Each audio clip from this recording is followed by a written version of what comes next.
हरे कृष्णा। कैसे हैं आप सब? जय माता दी। नवरात्रे आते हैं तो एक एनर्जी कैसे रोटेट होती है, उसका साइंटिफिक रीज़न क्या है, उसका आध्यात्मिक रीज़न क्या है, और उसमें ऐसे कौन से इतने सरल उपाय हैं कि जो करने से आप बहुत बेनिफिट उठा सकते हैं। तो इन्हीं सब के बारे में आज मैं आपसे बात करने जा रही हूँ। तो चलिए शुरू करते हैं। देखिए, नवरात्रे भी 9 हैं और ग्रह भी 9 हैं। तो 9 ग्रह और 9 नवरात्रे, हर प्लैनेट के साथ एक नवरात्रा जुड़ा हुआ है। और चक्रास के बारे में तो आप सब जानते ही होंगे। हमारे 7 चक्रास होते हैं: मूलाधार, स्वादिष्ठान, मणिपुर, हृदय चक्रा, विशुद्धि चक्रा, आज्ञा चक्रा और सहस्त्रार चक्रा। ये सब चक्रास अगर आपको एक्टिव करने हैं, जिनको नॉलेज है और जिनको नॉलेज नहीं भी है, वो सब भी इसके ऊपर काम कर सकते हैं इन 9 दिनों में। तो ये जो 9 दिन है ये बहुत खास होते हैं। इसमें एनर्जी लेवल जो होता है वो बहुत बड़ा हुआ होता है। तो इन सब को यूटिलाइज करने के लिए मैं बात करने जा रही हूँ 9 ग्रह और 9 माता के जो स्वरूप हैं उनके बारे में। तो चलिए, माँ का पहला स्वरूप, पहले तो मैं ये बताती हूँ कि जैसे हर नवरात्रे में ऐसा बोलते हैं ना कि माँ किस सवारी पे आ रही हैं और किस सवारी पे जाएंगी। तो इस बार जो माँ दुर्गा हैं वो पालकी में आ रही हैं और हाथी पे जाएगी। अब जहाँ चारों तरफ इतनी प्रॉब्लम्स हो रही है पूरे संसार में, आप देख ही रहे हैं कि कितनी अशांति हो रखी है ना। तो ये जो अशांति हो रखी है, उस टाइम पे जो माँ पालकी पे आ रही हैं, पालकी शब्द आते ही आपके मन में क्या इमोशन आते हैं, आप ही बताइए। जैसे कोई दुल्हन पालकी में जा रही है ना, तो क्या कैसे जा रही है, उसमें क्या इमोशन है कि वो एक चीज़ को ख़त्म करके दूसरे नए घर में जा रही है। तो बहुत सुंदर सी पालकी दिखाई देती है, एक बहुत ही प्यारा सा इमोशन आता है। तो ऐसे ही वहाँ पालकी पे आ रही हैं, तो इसका मतलब जहाँ चारों तरफ इतनी अशांति है, वहाँ माँ का ये स्वरूप थोड़ी शांति लेके आएगा, थोड़ी खुशियाँ लेके आएगा। और हाथी क्या होता है? हाथी आपने देखा होगा पावर और हैवीनेस और माँ लक्ष्मी के आसपास होता है। तो मतलब कि बहुत सारा धन आपको माँ देके जाएंगी, ब्लेसिंग देके जाएंगी और एक वेटेज देके जाएंगी। तो ये नवरात्रे बहुत ही शुभ हैं और ना तो कोई नवरात्रा कम हो रहा है और ना ही कोई नवरात्रा बढ़ रहा है। तो ये एक बहुत अच्छा साइन है।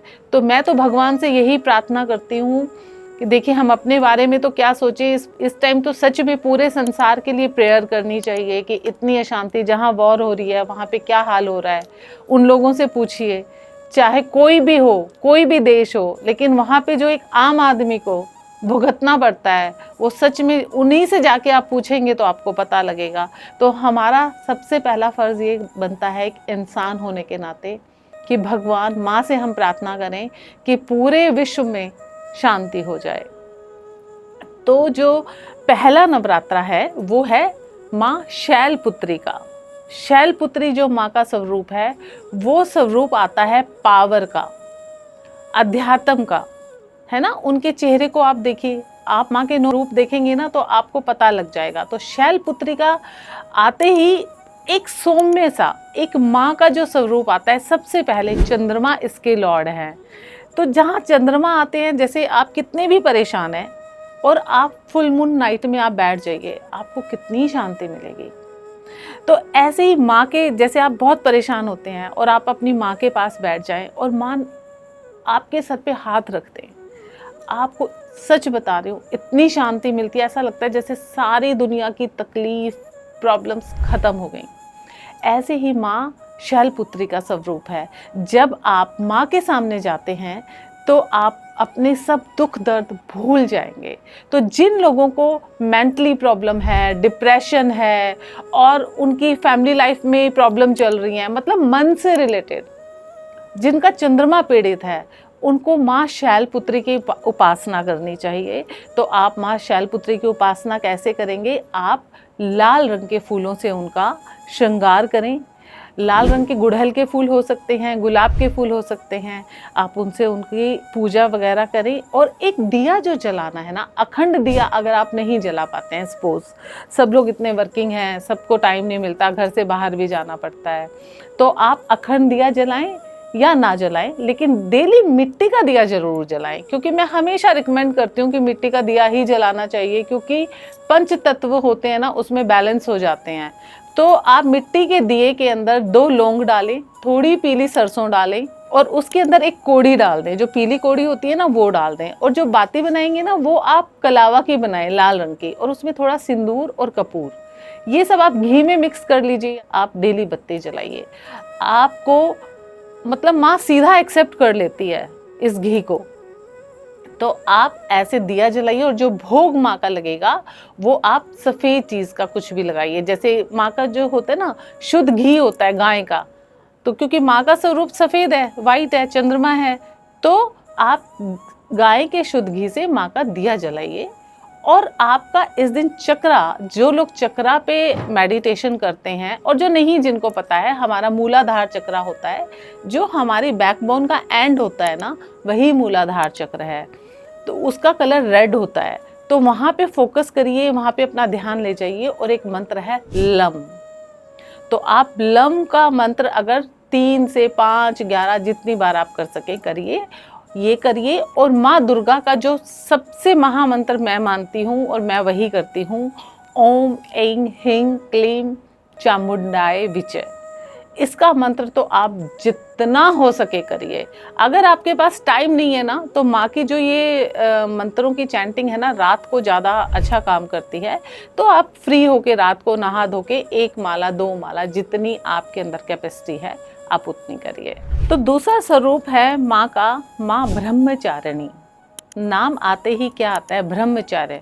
मतलब जो स्टूडेंट लाइफ होती है उसमें क्या होता है, ब्रह्मचर्य का ही पालन करते हैं। स्टूडेंट के लिए विशेषकर ये बेनिफिशियल है। तो जो स्टूडेंट्स हैं उनको माँ ब्रह्मचारिणी के स्वरूप की पूजा करनी चाहिए। तो उस दिन आप सफ़ेद फूलों से माँ का पूजन करें और सफ़ेद चीज़ों का भोग लगाएं। सफ़ेद दूध से बनी हुई चीज़ें, सफ़ेद मिठाई, इन सब का भोग लगाएं। और सभी स्टूडेंट्स या फिर जिनको नॉलेज गेन करनी है, जैसे आप कोई कोर्स कर रहे हैं, कुछ भी कर रहे हैं, तो उनको माँ ब्रह्मचारिणी, कठोर तपस्या जो लोग कर रहे हैं, उनका पूजन करना चाहिए। और इसके जो लॉर्ड हैं वो है मंगल, और जो हमारा चक्रा है वो है स्वादिष्ठान चक्र। स्वादिष्ठान का चक्र है वम। तो आप वम बोलते हुए इसका उच्चारण करिए। माँ का जो तीसरा स्वरूप है वो है माँ चंद्रघटा। ये एक युद्ध मुद्रा में है। तो जिनके अंदर भी आत्मविश्वास की कमी है और जिनका कॉन्फिडेंस ना लैक हो जाता है, बात नहीं कर सकते, इंटरव्यू नहीं दे सकते, आप किसी बिजनेस मीटिंग में बैठे हैं और आपको बहुत आइडियाज़ आ रहे थे, लेकिन एट अ टाइम आप भूल जाते हैं, कॉन्फिडेंस लैक कर जाते हैं, तो माँ चंद्रघटा उसके लिए बहुत अच्छा रोल प्ले करती हैं। तो आप इनकी जो पूजा करेंगे तो उससे आपका सेल्फ कॉन्फिडेंस बढ़ेगा। तो उसके लिए आप सफ़ेद रंग के फूलों से माँ का पूजन करिए, और जो भोग है वो भी सफ़ेद चीज़ों से लगाइए। और इनका जो लॉर्ड बनता है वो बनता है शुक्र। तो जो वृषभ राशि और तुला राशि या लगन वाले लोग हैं उनके लिए बहुत सूट करता है। और जो चक्रा है वो ये चक्र होता है मणिपुर चक्र। मणिपुर चक्र क्या होता है ना, मणिपुर चक्र हमारा सब कुछ, जो नाभि वाला एरिया होता है, सब कुछ उसी पे ही बेस्ड होता है। कहते हैं ना, जिसका मणिपुर, जिसका ब्रह्म स्थान घर का, और जिसकी नाभि, जिसका पेट ठीक होता है, वो उसकी लाइफ ठीक होती है। तो जिसका स्टमक प्रॉब्लम करता है, जो अपनी इमोशन को बता नहीं सकता, बार बार बोल नहीं सकता, सब चीज़ों को अंदर रखता है, तो उसको इस चंद्रघटा देवी की पूजा करनी चाहिए।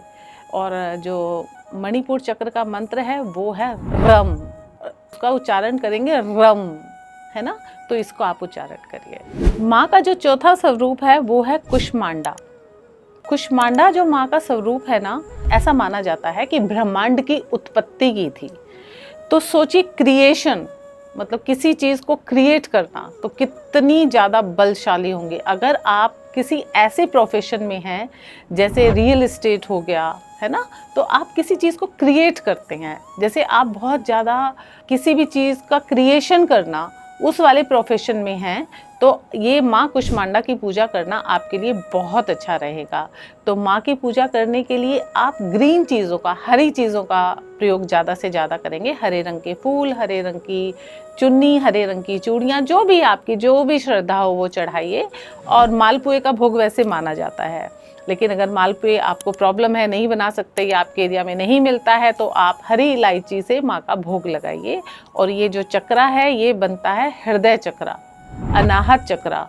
अनाहत चक्रा होता है हमारा हृदय चक्रा। जिनको भी हार्ट प्रॉब्लम हो, कोलेस्ट्रॉल हो, या जिनको दिल से रिलेटेड कुछ भी प्रॉब्लम हो, या जिनका हार्ट ब्रेक हुआ हो, जिनका कोई ब्रेकअप हो गया हो, तो उनको इन देवी की पूजा करनी चाहिए। और इसका जो मंत्र है वो है हम। अब हम बात करने जा रहे हैं माँ स्कंद माता। स्कंद माता माँ, आप उनका स्वरूप देखेंगे ना तो उन्होंने गोद में कार्तिकेय को लिया हुआ है।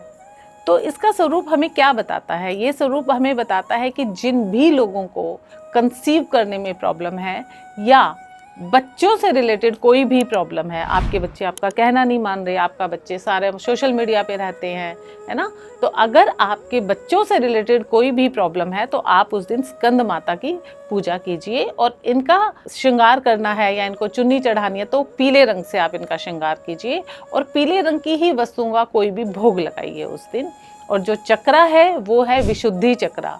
विशुद्धि चक्रा का जो मंत्र होता है वो होता है हम, ऐसे आपको उच्चारण करना है। अब हम बात करने जा रहे हैं माँ कात्यायनी के बारे में।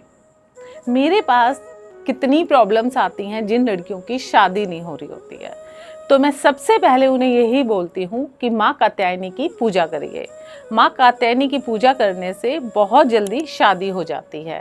तो माँ कात्यायनी को आप इनको भी पीले रंग के वस्त्र चढ़ाइए, पीले रंगों का श्रृंगार कीजिए, चांदी की पायल, चुटकी, कुछ भी चांदी से रिलेटेड, सिल्वर का कुछ भी आप उनको श्रृंगार का सामान दीजिए। और ये जो चक्रा है ये होता है हमारा आज्ञा चक्र। अब जितनी भी माता के स्वरूप आएंगे सब हमारे ये वाले पोर्शन से ये वाले पोर्शन में, क्योंकि जो एनर्जी है ना वो मूलाधार से धीरे धीरे धीरे ऊपर आ चुकी है। अब हमारी जो एनर्जी है वो फोरहेड पे आ गई है। तो जिनका आज्ञा चक्र स्ट्रॉन्ग होता है ना तो उनको माँ की इस रूप की पूजा करनी चाहिए। और जो मंत्र है उसका वो है ओम, महामंत्र जिसको बोलते हैं, ओम का उच्चारण करना चाहिए। अब मैं बात करने जा रही हूँ माँ का 7वें नवरात्रि। 7वें का है माँ कालरात्रि। देखिए माँ काली और कालरात्रि दोनों अलग अलग स्वरूप है। आप ये मिसगाइड मत होइए कि माँ काली का स्वरूप है, ये कालरात्रि का स्वरूप है। तो इनकी पूजा करने के लिए आपको क्या करना चाहिए? ये जो माँ होती है ना बहुत शक्ति देती हैं। आपकी जितनी भी नेगेटिविटी है, जो लोग बोलते हैं मुझे नज़र लग गई है, किसी ने जादू टोना कर दिया है, तंत्र मंत्र कर दिया है, तो उन सबको, सारी नेगेटिविटी को क्लीन करने के लिए माँ कालरात्रि की पूजा करनी चाहिए। ये पूजा जिन लोगों को भी नज़र बहुत लगती है, जिनका चंद्रमा कमज़ोर है, उनको माँ कालरात्रि की पूजा करनी चाहिए। तो माँ कालरात्रि की पूजा करने का सबसे अच्छा उपाय क्या है कि आप इनको लौंग की एक माला बनाइए, या तो काले धागे में या लाल धागे में, वो माला बना के इनको पहनाइए और रात को बैठ के इनकी माला का जप कीजिए और इनको गुड़ का भोग लगाइए। अब मैं बात करने जा रही हूँ 8वां नवरात्रा, माँ गौरी। इनका स्वरूप कितना सुंदर है। तो जितनी भी लड़कियां होती हैं ना शादी से पहले, ऑलमोस्ट लड़कियां माँ गौरी की पूजा बहुत करती हैं, इनको श्रृंगार का सामान चढ़ाती हैं, है ना। और जिन भी हस्बैंड वाइफ में ट्यूनिंग नहीं हो रही है तो उनकी वाइफ, मतलब उन फीमेल्स को तो माँ गौरी की ज़रूर से ज़रूर पूजा करनी चाहिए। तो इनको सफ़ेद फूलों से इनका आप श्रृंगार कीजिए और इनको चांदी का कुछ भी चढ़ाइए और एक केला चढ़ाइए। हस्बैंड वाइफ मिलके उसको आधा आधा तोड़ लीजिए और दोनों आधा आधा खाइए। हस्बैंड वाइफ में बहुत प्यार बढ़ जाएगा। और ये जो चक्र है ये सहस्त्र नाम चक्र है, तो ये ओम का ही उच्चारण कीजिए। इस नवरात्रि का भी ओम का ही उच्चारण बनता है। तो आप माँ गौरी की प्रार्थना करने से आपकी मैरिड लाइफ में बहुत ज़्यादा प्यार बन जाएगा। अब मैं आखिरी नवरात्रि माँ सिद्धिदात्री की बात करने जा रही हूँ। ये आपने अगर कोई भी नवरात्रा नहीं रखा, कोई भी पूजा नहीं की, तो आखिरी 9वें नवरात्रे वाले दिन माँ सिद्धिदात्री की पूजा कीजिए। आप रंग बिरंगे फूल चढ़ाइए, काले तिल चढ़ाइए, इनको भोग लगाइए अच्छा सा खाना बना के, क्योंकि उस दिन तो आप कन्या पूजन भी करते हैं। तो आप उस दिन माँ को अच्छा सा भोग लगाइए, पूजा कीजिए। और दूसरा, राम नवमी भी इसको बोला जाता है क्योंकि भगवान राम का जन्म भी इसी दिन हुआ था। तो इसलिए आप ये संपूर्ण 9 नवरात्रों का मैंने अलग अलग बताया, लेकिन एक सबसे खास मैसेज मैं आपको देना चाहती हूँ। जो फीमेल होती है ना, स्त्री होती है, उसके अंदर बहुत हिम्मत होती है। अगर आप नवरात्रि रख रहे हैं, आप मेल हैं और आप अपने घर की जो स्त्रियां हैं, बहन है, बेटी है, वाइफ है, उसकी रिस्पेक्ट नहीं कर रहे हैं, उनको मान्य नहीं दे रहे हैं, उनको प्यार नहीं कर रहे हैं, उनकी इज्जत नहीं कर रहे हैं, तो सच बता रही हूँ आपके नवरात्रि रखने का कोई फ़ायदा नहीं है। क्योंकि माँ हमेशा उन्हीं बच्चों को प्यार करती हैं जो अपनी पत्नी की इज्जत करते हैं, बहन की इज्जत करते हैं, बेटी की इज्जत करते हैं। अपनी तो कीजिए, दूसरे की बहन बेटी की भी इज्जत कीजिए, तभी आपके नवरात्रों का फ़ायदा है। आशा करती हूँ कि आप मेरे इस सारे 9 के 9 नवरात्रों का बेनिफिट ज़रूर लेंगे। हरे कृष्णा।